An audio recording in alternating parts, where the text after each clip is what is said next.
2024 లేదా 25లో డిగ్రీ లేదా బీటెక్ చదివారా? సాఫ్ట్‌వేర్ జాబ్ కోసం ఎదురు చూస్తున్నారా? అయితే కోడ్ జ్ఞాన్ 100 డేస్ కోర్సులో చేరండి. జాబ్ సాధించండి.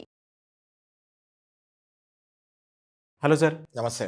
సార్ జనరల్‌గా అంటే హస్బెండ్ ఎక్స్‌ట్రా మ్యారిటల్ అఫైర్స్‌తోనో లేదంటే నాకు నచ్చిందనో వేరే అమ్మాయిని డైరెక్ట్‌గా ఇంట్లో తీసుకొచ్చి పెట్టేస్తూ ఉంటారు. ఆల్ ఆఫ్ సడెన్ అవును, ఉన్న భార్యని ఇంట్లో నుంచి వెళ్ళగొట్టేస్తూ ఉంటారు. కరెక్ట్.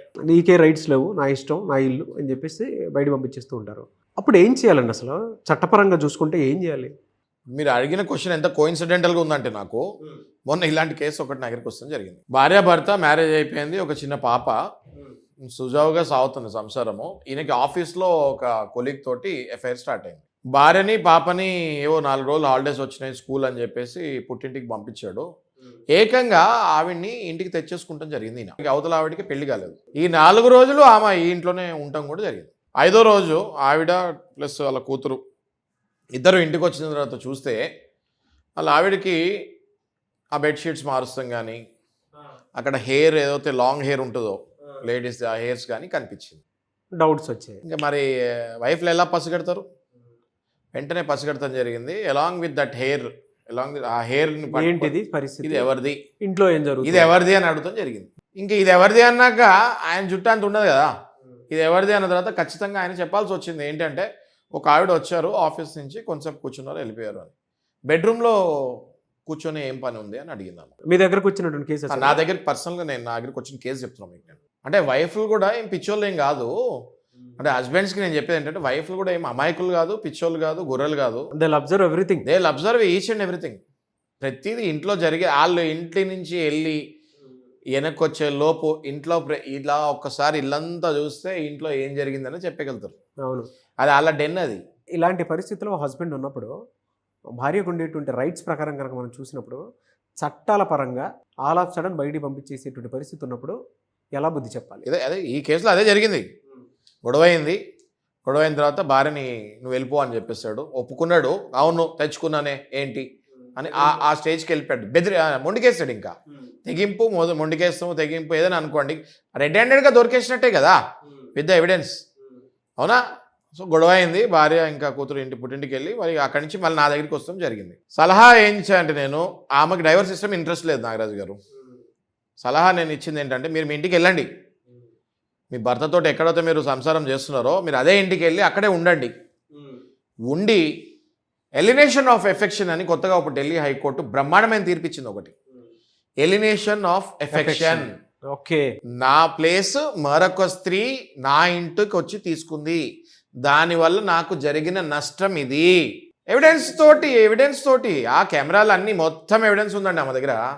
ఆ ఇంటికి వస్తాం, ఏ బిల్డింగ్లో కెమెరాలు లేవు ఇప్పుడు, ప్రతి బిల్డింగ్లో కెమెరాలు ఉన్నాయి. వెళ్ళి వాచ్మెన్ దగ్గర కూర్చుంటే ఎవరు వచ్చారో చెప్తారు.